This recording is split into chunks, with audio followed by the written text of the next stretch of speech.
Bonjour à tous et bienvenue dans votre revue tech de la semaine. Au sommaire, une intelligence artificielle qui se serait échappée toute seule pour pirater une entreprise. Sauf que non. Une amende record contre Google qui n'est pas la vraie sanction. Une loi française historique sur les réseaux sociaux, votée sans gendarme pour la faire respecter. Et au milieu de tout ça, le retournement industriel que personne n'avait vu venir. Installez-vous, c'est parti. On commence par l'intelligence artificielle et par l'histoire de la semaine. Le 16 juillet, Hugging Face, la pépite franco-américaine de l'IA open source, annonce avoir subi une cyberattaque massive, menée, dit-elle, par un modèle d'IA de pointe. Quelques jours plus tard, OpenAI reconnaît que ça vient de chez eux. 2 de leurs modèles, en test interne de cybersécurité, sont sortis de leur environnement isolé et sont allés récupérer des identifiants pour se connecter à Hugging Face. Le récit qui a circulé, c'est celui de l'IA qui s'échappe et décide d'attaquer. Sauf que la version documentée par les journalistes qui ont creusé le dossier est nettement plus prosaïque. C'était pour l'essentiel une erreur humaine, une machine mal isolée, pas un comportement émergent, pas une IA qui prend son autonomie. Entre les deux versions, il y a un monde. Et il y a un détail savoureux que personne n'a relevé. Pour enquêter sur l'attaque, Hugging Face a dû utiliser un modèle chinois. Pourquoi ? Parce que les modèles américains disponibles étaient trop bridés pour faire l'analyse voulue. Une entreprise américaine attaquée par une IA américaine qui enquête avec une IA chinoise. On ne pourrait pas l'inventer. Et puisqu'on parle de modèles chinois, restons-y, parce que là aussi le récit mérite d'être redressé. Souvenez-vous, il y a 15 jours, Kimi K3 sortait et une partie de l'industrie américaine perdait la tête. Une semaine plus tard, plus personne ne pense que la fin est proche. Le meilleur exemple de cet emballement, c'est cette annonce virale. Kimi aurait recréé macOS en 30 minutes. En réalité, il avait produit une jolie reproduction graphique de ce à quoi macOS ressemble. Ce n'est pas un système d'exploitation, c'est une image. 2 chiffres pour compléter le tableau. D'abord, Cursor, l'outil de développement racheté 60 milliards de dollars par Elon Musk, a dû admettre que son modèle était construit sur une version antérieure de Kimi. Et ce serait beaucoup plus courant qu'on ne le laisse entendre. Ensuite, sur le classement des laboratoires de pointe, 4 acteurs américains coexistent désormais au sommet. Et Google n'en fait plus partie. Premier du classement en février, 11e aujourd'hui. Autre signal fort côté IA, la guerre des prix est arrivée au sommet. Anthropic a annoncé Claude Opus 5, un modèle qui approcherait son propre modèle haut de gamme Fable 5 pour environ 2 fois moins cher. Et surtout, sans augmenter son tarif. 5 $ par million de jetons en entrée, 25 en sortie, exactement comme la génération précédente. Ce n'est pas un détail. Pendant 2 ans, la course portait sur qui aurait le meilleur modèle. Aujourd'hui, elle porte sur qui livrera le même niveau pour moins cher. Ce sont les Chinois qui ont imposé cette règle en divisant les prix par 5 ou par 10. Elon Musk l'a appliqué avec Grok 4.5. Et cette semaine, Anthropic l'a subi sur son propre produit phare. Le principal concurrent de son modèle le plus cher, c'est désormais son propre modèle moins cher. Passons à l'Europe, parce que Bruxelles a eu une semaine spectaculaire. Le 23 juillet, la Commission européenne inflige à Google une amende de 890 millions d'euros. Première sanction de Google au titre du règlement sur les marchés numériques et la plus lourde jamais prononcée sous ce texte. Le détail ?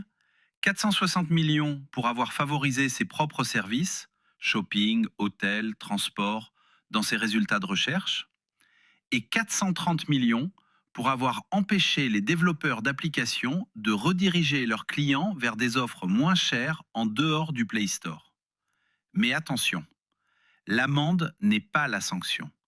Rapporté au chiffre d'affaires d'Alphabet, ces 890 millions représentent quelques jours de revenus, un coût d'exploitation. La vraie sanction, c'est le délai. 60 jours pour se mettre en conformité sous peine d'astreinte pouvant atteindre 5% du chiffre d'affaires mondial journalier. Journalier, c'est ça le levier. Et la même semaine, la France a voté sa grande loi sur les réseaux sociaux. Enfin, voter, oui. Appliquer, c'est autre chose. Le 21 juillet, le Parlement adopte définitivement l'interdiction des réseaux sociaux aux moins de 15 ans. Entrée en vigueur au 1er septembre pour les nouveaux comptes, janvier 2027 pour les comptes existants. La France devient le premier pays de l'Union européenne à instaurer une majorité numérique. Sauf qu'il y a un mais, et il est énorme. Dans la version initiale, c'était l'Arcom, le régulateur français, qui devait établir la liste des plateformes concernées et veiller à l'application de la loi. Le 6 juillet, la Commission européenne a refusé cette version. Elle empiétait sur les prérogatives du règlement européen sur les services numériques. Pour éviter le blocage, les parlementaires ont retiré toute mention de l'Arcom du texte. Résultat, la loi a été vidée de son cadre opérationnel. Plus personne n'est officiellement chargé de vérifier l'âge des utilisateurs ni de sanctionner les plateformes récalcitrantes. Le texte se résume à une phrase. L'accès aux réseaux sociaux est interdit aux mineurs de 15 ans. Et le plus troublant, c'est que ce n'est pas la première fois.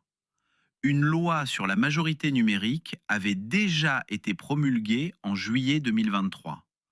Elle est restée lettre morte. Aucun décret d'application, faute de feu vert européen. Autrement dit, la France interdit les réseaux sociaux aux moins de 15 ans pour la deuxième fois. Alors, ça marche ailleurs ? L'Australie a franchi le pas en décembre dernier. Une étude publiée dans le British Medical Journal a suivi 408 adolescents avant, puis 3 mois après. Résultat, plus de 85% utilisaient toujours les plateformes interdites, principalement via leur propre compte. Et voici le contre-pied. Tout le monde parle des VPN. La ministre déléguée au numérique a même annoncé que les VPN étaient, je cite, le prochain sujet sur sa liste. Sauf que dans l'étude australienne, le VPN est qualifié de rare. Les vrais moyens de contournement, ce sont déclarer un âge faux, entre 24 et 39%, envoyer un selfie que le système accepte, ou utiliser le compte d'un frère ou d'une sœur. L'échec australien ne vient pas d'outils sophistiqués. Il vient du fait que la vérification la plus répandue consistait simplement à demander son âge à l'utilisateur. Une case à cocher. Cibler les VPN, c'est traiter le symptôme le moins fréquent et casser au passage un outil de sécurité légitime pour tout le monde. Allez, puisque la tech porte aujourd'hui une grande partie de la croissance américaine et constitue, par ricochet, l'un des principaux moteurs de l'économie mondiale, parlons argent. Parce que la saison des résultats trimestriels est assez brutale. Environ 800 milliards de dollars de capitalisation effacés sur les grandes valeurs technologiques américaines, en une seule séance. C'est à peu près le montant que ces mêmes entreprises prévoient d'investir dans l'IA cette année. Le déclencheur, c'est Alphabet, la maison mère de Google. Sur le papier, les chiffres sont excellents. Le cloud bondit de 82%, le carnet de commandes atteint 514 milliards de dollars, la demande en infrastructure IA est bien réelle, ce n'est pas une bulle au sens de l'an 2000. Mais les investisseurs n'ont retenu qu'une ligne. Google relève ses dépenses d'investissement à plus de 200 milliards de dollars pour l'année, avec un flux de trésorerie négatif sur le trimestre. Et une trésorerie qui s'épuise, ce qui obligera à emprunter. Emprunter, précisément au moment où les taux remontent partout dans le monde. Le titre a perdu 7%.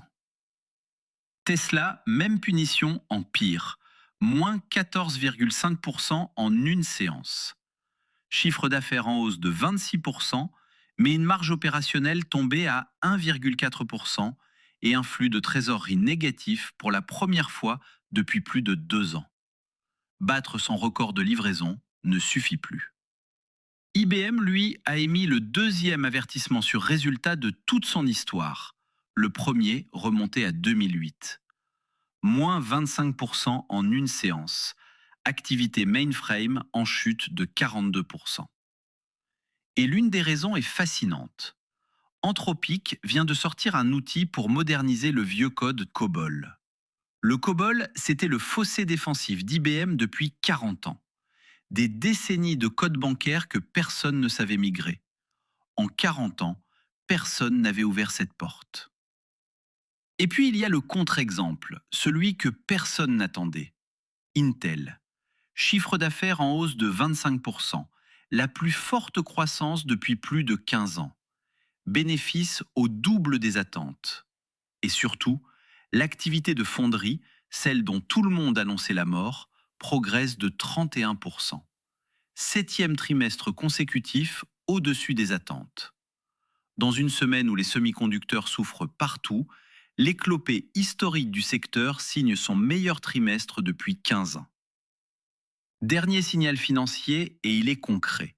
La société Hut 8, ancienne entreprise de minage de Bitcoin, vient de signer un bail de 9 milliards 800 millions de dollars sur 15 ans pour un campus de centre de données au Texas. L'IA récupère l'infrastructure construite pour la crypto-monnaie. Le foncier, les raccordements électriques, le savoir-faire en refroidissement. Le CAPEX vu depuis le béton et les mégawatts. Direction le matériel, avec Samsung qui rejoue un coup déjà vu. Le Galaxy Z Fold 8 inaugure un troisième format, dit Passport. Plus court, plus large, à mi-chemin entre le clapet et le livre. Et ce format ressemble furieusement à celui du futur iPhone pliable, d'après toutes les fuites. Et c'est là que c'est amusant. Samsung refait exactement ce qu'il avait fait l'an dernier avec le Galaxy Edge, en sortant le format ultra fin juste avant l'iPhone Air. Deuxième année consécutive, même méthode. Arrivé avant Apple pour lui couper l'herbe sous le pied. Reste une question ouverte. Être premier sur un format, est-ce que ça sert vraiment à quelque chose? D'autant que Samsung n'en est pas réellement le précurseur. Huawei commercialise déjà en Chine, depuis avril, un pliable au format Passport très similaire, le Pura X Max. Techniquement, la vraie nouveauté est ailleurs. C'est la première batterie silicium-carbone chez Samsung. 4800 mAh dans un châssis compact et une charge à 45 watts contre 25 l'an dernier. Avec cet aveu, les constructeurs chinois sont, je cite, beaucoup plus avancés sur cette technologie. Le hic, c'est le prix. 1 999 €, sans aucun téléobjectif. 2 capteurs à l'arrière, point. Et sur la montre Galaxy Watch Ultra 2, un détail qui en dit long. Elle n'a pas les appels d'urgence par satellite, alors que la puce qu'elle embarque en est nativement capable. Une fonction de sécurité matériellement présente que le fabricant n'active pas. Sur un produit vendu pour l'expédition en montagne. Jeux vidéo maintenant et une bonne surprise. Le classement des ventes du premier semestre est tombé. En tête, Resident Evil Requiem, officiellement le jeu le plus rapidement vendu de l'histoire de Capcom. Mais le fait remarquable, ce sont les deuxième et troisième places. Crimson Desert et 007 First Light. 2 nouvelles licences. Dans un classement par ailleurs peuplé de suites numérotées et de simulateurs sportifs annuels. Côté annonce, God of War Lofé a livré sa date de sortie au Comic-Con, février 2027 sur PlayStation 5. Cette fois, c'est Faye qui devient le personnage jouable, et l'histoire démarre après sa mort. Et une annonce, une confirmation, un nouveau jeu centré sur Kratos est en développement et il sera relié à celui-ci. Et on termine par 3 signaux venus d'ailleurs. La Chine a récupéré pour la première fois un premier étage de fusée orbitale. Et pas comme SpaceX, pas de pied d'atterrissage, un filet tendu sur le pont d'un navire. Moins de poids, donc plus de charge utile. Ce n'est pas une copie, c'est une autre approche. Gardons la mesure quand même. La Chine en est à une récupération. SpaceX cumule plus de 580 réutilisations depuis 2015. Toujours en Chine, un chiffre qui vaut mieux que toutes les vidéos de robots humanoïdes qui se battent. Le ministère de l'Industrie annonce une production de 100 000 robots humanoïdes cette année. On ne parle plus de prototypes viraux, on parle d'une filière industrielle. Et puisque la Chine donne le tempo, un dernier signal de fond, repéré dans une enquête des Échos. En 2024, pour la première fois de l'histoire moderne, la majorité des nouvelles molécules médicales découvertes dans le monde est sortie de laboratoires chinois. L'usine du monde est devenue le laboratoire du monde, au point qu'un anticancéreux chinois a surclassé en essai clinique le médicament le plus vendu de la planète. Les géants occidentaux y ont injecté 40 milliards de dollars depuis janvier, et Washington prépare déjà une loi pour couper le robinet. IA, espace, pharma, robotique. Partout, la Chine poursuit la même stratégie, bâtir une puissance technologique autonome, maîtriser les industries de demain et ne plus laisser l'Occident en fixer seul les règles. Voilà pour cette semaine. Et le fil rouge, cette fois, c'est une question de pouvoir. Qui fixe les prix de l'intelligence? De plus en plus, la Chine. Et qui paie l'addition de la course à l'IA? Pour l'instant, les marchés commencent sérieusement à se le demander. La semaine prochaine s'annonce décisive. Microsoft, Meta, Apple et Amazon publient leurs résultats. Et on saura si la facture continue de grimper. On en reparle très vite. D'ici là, prenez soin de vous et de vos données. À la semaine prochaine.